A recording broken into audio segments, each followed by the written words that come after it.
सबसे पहले तो मैं सभी पत्रकार साथियों का किसान भवन पहुंचने पर स्वागत करूंगा सभी साथियों की तरफ से।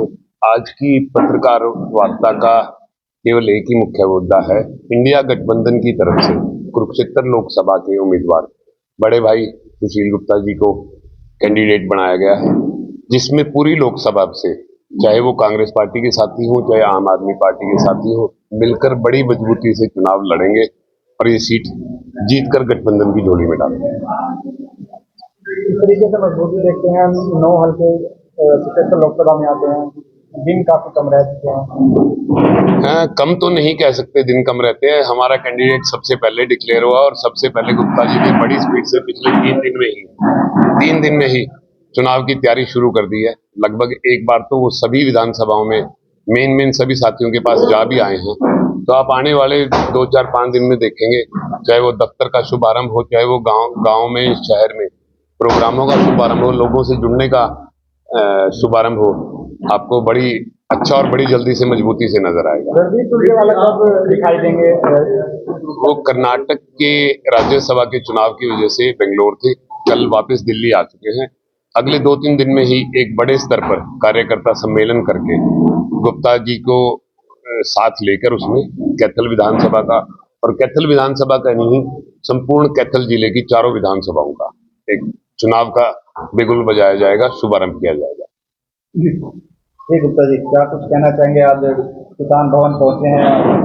सबसे पहले मैं सुदीप सुरजेवाला जी का और इनके समस्त साथियों का आभार व्यक्त करता हूं। संदीप सुरजेवाला जी से मैंने बात की थी और पूरा कांग्रेस के हर लीडर से हर विधानसभा के अंदर मैं जाके मिल रहा हूं, काफियों से मिल चुका हूं, काफियों से मिलने का प्रोसेस जारी है। इस गठबंधन, इंडिया गठबंधन के अंदर सबसे खूबसूरती बात मुझे लगी कि आम आदमी पार्टी का कार्यकर्ता हो चाहे कांग्रेस का कार्यकर्ता हो, हर व्यक्ति के मन के अंदर जीत सुनिश्चित है। बहुत कॉन्फिडेंट है लोगों के मन में कि इस दफा नायब सैनिक नहीं, गायब सैनिक की जमानत जब्त कराएंगे अगर बीजेपी उनको टिकट देती है। अन्यथा जो भी उम्मीदवार आए, कुरुक्षेत्र लोकसभा के अंदर कुरुक्षेत्र का जो युद्ध हुआ था उसके बाद युग परिवर्तन हुआ था। इस युग का परिवर्तन होगा। भारतीय जनता पार्टी का जो युग है इसकी समाप्ति कुरुक्षेत्र से सुनिश्चित है और ये गठबंधन पूरे हरियाणा के अंदर 10 की 10 सीटें जीतेगा, ये मेरा पूरा विश्वास है। आज जो शीर्ष नेतृत्व कांग्रेस का और आम आदमी पार्टी का दोनों मिलकर पूरे देश के अंदर इस बदलाव की मुहिम को चला चुके हैं। ये बदलाव इस अत्याचारी सरकार का, इस तानाशाही सरकार का, जो लोकतंत्र को समाप्त करने पर चल पड़ी है, जिसने वोटों की चोरी का धंधा बना लिया है। चंडीगढ़ के अंदर आपने देखा होगा किस तरीके से सुप्रीम कोर्ट ने इनको एक्सपोज किया। बैलेट की गिनती पहली बार सुप्रीम कोर्ट की टेबल पे हुई और सुप्रीम कोर्ट ने स्पष्ट कहा कि लोकतंत्र की हत्या है।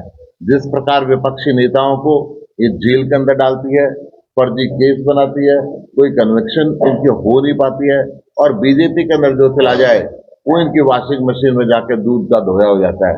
इस देश के अंदर संवैधानिक संस्थाओं का जिस प्रकार से गलत इस्तेमाल हो रहा है, इस देश के अंदर सुप्रीम कोर्ट के फैसलों को जिस तरीके से पलटा जा रहा है, आपने देखा सुप्रीम कोर्ट ने चुनाव आयुक्त के लिए फैसला दिया था कि इस देश के अंदर निष्पक्ष चुनाव होने चाहिए। लोकतंत्र की रीढ़ की हड्डी ही निष्पक्ष चुनाव है। उसके अंदर एक फार्मूला उन्होंने दिया कि सुप्रीम कोर्ट का मुख्य न्यायाधीश, देश का प्रधानमंत्री और नेता प्रतिपक्ष 3 व्यक्तियों का पैनल बनेगा और वो 3 व्यक्ति निष्पक्ष चुनाव को नियुक्त करेंगे और वो चुनाव आयुक्त निष्पक्ष देश के अंदर चुनाव कराएगा। परंतु भारतीय जनता पार्टी ने संख्या के बल पे सुप्रीम कोर्ट के फैसले को बदला, वोट चोरी करने के लिए उस फैसले को बदला और उसके अंदर प्रधानमंत्री, एक उनके मंत्री और नेता प्रतिपक्ष, यानी कि 66% मेजोरिटी उन्होंने अपने पास रखी। जिस मर्जी को चुनाव आयुक्त बनाए, जिस मर्जी को मुख्य चुनाव आयुक्त बनाए और जो मर्जी रिजल्ट घोषित कराएं, जिसका नजारा आप चंडीगढ़ का देख चुके हैं। परंतु कुरुक्षेत्र लोकसभा की जनता ने यह मन बना लिया है कि इनकी जो सेटिंग होती है ना 20 में से 8 चुराने की, उससे ज्यादा वोट देंगे और ये जो मर्जी कर ले, इनकी जमानत जब्त कराएंगे और कुरुक्षेत्र के अंदर इतिहास रखेंगे और ये इतिहास यहाँ से चल के पूरे देश के अंदर जाएगा। आपने सैनिक की जमानत जब्त की बात की है, उनके सहयोगी जो दल है बीजेपी पार्टी में, वो आपको हल्का उम्मीदवार बता रहे हैं। देखिए, पहले तो जेजेपी ये पूछ ले उनकी सहयोगी है, चुनाव इकट्ठा लड़ रहे हैं, मिलकर लड़ रहे हैं, कौन सी सीट पे लड़ रहे हैं? वो आपस में एक दूसरे के दुश्मन है। आप देखना रहे चुनाव में और अगले चुनाव के अंदर उनके कैंडिडेट खड़े नहीं होने देंगे। उनके मन में खोट है, जो मलाई का गठबंधन है, ये तो जब तक पैसे मिल रहे हैं, जब तक गठबंधन है। गुप्ता जी, पिछली बार की बात करें 3.5 लाख वोटों से जीत गई थी, तो कैसे कवर कर पाओगे? 3.5 से ही हारेंगे, जितने से जीते थे उतने से हारेंगे, उससे फालतू से हारेंगे। सर, आप कहे कि तो क्या लगता है कि मोदी के नाम पे वोट मिला जाएगा या फिर नायब सैनी के नाम पे वोट? ना तो नायब सैनी के नाम पे मिलता, ना मोदी के नाम पे मिलता। मोदी जो किसानों को पिटवा रहा है, उनके ऊपर गोली चलवा रहा है, उनके ऊपर आंसू गैस की गोली चलवा रहा है, हिंदुस्तान पाकिस्तान जैसा बॉर्डर बना रहा है, उसके नाम पे मिलने वाली नहीं है। और वो तो नायब सैनी तो पहले गायब सैनी हो चुका है। कुरुक्षेत्र के अंदर बाढ़ आई थी, वो विदेश में रंगेलियां बना रहा था, यहाँ घरों में पानी भरा हुआ था। वो किसान की बाढ़ आई, खेत के अंदर उड़ गई फसल, ये पोर्टर खेल रहे थे। ये तो खट्टर साहब का चीता है, इसलिए जात और धर्म के नाम पे बांटने के लिए इसको प्रधान बना दिया। इसके बाद है कुछ नहीं। पैनल में कुछ लोगों का नाम था, उनसे आप रूबरू हुए, उनसे आप मिले भी है, तो किस प्रकार का समर्थन देने का आश्वासन उन्होंने दिया? कौन से पैनल? चाहे शोरेवाला का नाम हो, उनसे भी आप मिले हैं, तो तमाम लोगों से आप मिले। कांग्रेस का एक एक कार्यकर्ता बिल्कुल साथ है, जिससे भी मैं मिला, एक भी व्यक्ति ऐसा नहीं मिला मुझे जिसके मन में उत्साह नहीं है। एक भी व्यक्ति मुझे पूरी की पूरी कुरुक्षेत्र लोकसभा के अंदर ये नहीं मिला जो ये ना कहता हो कि हम गठबंधन के साथ हैं। उल्टा मुझे ये लगता है कि ये हमारे से ज्यादा तेज चल रहे हैं और ये कह रहे हैं नहीं भाई, इस दफा इनकी जमानत जब्त करानी, इस दफा इनको यहाँ से भगाना है। चंडीगढ़ के अंदर बैलेट से जो चुनाव हुआ था, कैमरे के सामने हुआ था, पकड़ा गया और सुप्रीम कोर्ट ने न्याय भी दिलवा दिया।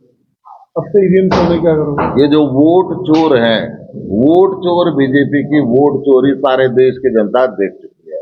इसलिए कुरुक्षेत्र की जनता ने ये मन बनाया है, पूरा चाहे कैथल जिला हो, चाहे यमुनानगर जिला हो, चाहे कुरुक्षेत्र जिला हो, ये मन बनाया कि मार्जिन इतना बढ़ा देंगे, ये जो मर्जी सेटिंग कर लो, सेटिंग फेल हो जाए।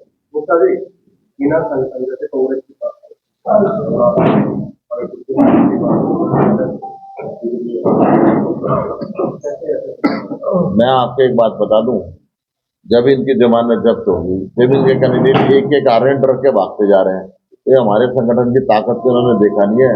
महाभारत का युद्ध हुआ था ना, उससे स्ट्रांग ये चुनाव लड़ा जाएगा। एक एक व्यक्ति के पीछे व्यक्ति होगा, एक एक संगठन का एक एक कार्यकर्ता यहाँ पे होगा, और वो कार्यकर्ता बहुत मजबूती के साथ आज जो पूरे क्षेत्र के अंदर आज ये बीजेपी डिमोरलाइज होती है। बीजेपी के कैंडिडेट खुद भागते जा रहे हैं। बीजेपी को ये लग रहा है कि हम किसको लड़ाएं, इनके सारे समीकरण बिगड़ चुके हैं। कुरुक्षेत्र लोकसभा से किन मुद्दों को लेकर? सबसे पहले मुद्दा है भय मुक्त सरकार, लठ मुक्त सरकार, गोली मुक्त सरकार। आज सड़कों पे गोली चला के व्यापारियों से फिरौती मांगी जा रही है। एक तो सरकार की तरफ से उदासीन रवैया, मंडी खत्म करने का काम इन्होंने किया था जो किसानों का भला हो। 3 साल पहले मंडियां बचा दी, नहीं तो इन्होंने तो कोई कमी छोड़ी नहीं थी। जब मंडी में फसल आती है, पोटल पोटल का खेल खेलते हैं। अब व्यापारियों की गोली चला के फिरौती मांगी जाती है। खट्टर साहब इस बारे में कोई चिंतित नहीं। अब राजनीतिक नेताओं की राजनीतिक हत्या होने लगी। हरियाणा के अंदर पहली बार ऐसा हो रहा है। खट्टर साहब को कोई परवाह नहीं। यौन अपराध के दोषियों को मंत्री बनाया जा रहा है। देश की पहलवान बेटियों को जंतर मंतर पे घसीटा जा रहा है। खट्टर साहब को कोई परवाह नहीं। खट्टर साहब को कुछ नहीं बोलना। जाति और धर्म के नाम पे बांटने का इनका खेल ये देख चुके हैं। हमारा सीधा सीधा मुद्दा है सबको शिक्षा, अच्छी शिक्षा, फ्री शिक्षा, सबको चिकित्सा, अच्छी चिकित्सा, फ्री चिकित्सा, 24 घंटे बिजली, 24 घंटे पानी, बिना खर्ची पर्ची के रोजगार, किसान का सम्मान, व्यापारी का सम्मान, महिला का सम्मान और युवा का सम्मान। ये हम सब जगह करते हैं और याद है। लोगों ने क्या अपील है? मेरी लोगों से अपील है कि भारतीय जनता पार्टी जहर फैलाने की कोशिश करेगी, नफरत फैलाने की कोशिश करेगी, आपको रिश्वत देगी, आपको दारू बांटने के लिए आएगी, आपको पैसे बांटने के लिए आएगी। इनके पास पैसे की कोई कमी नहीं है, इनके झांकों में नहीं आना।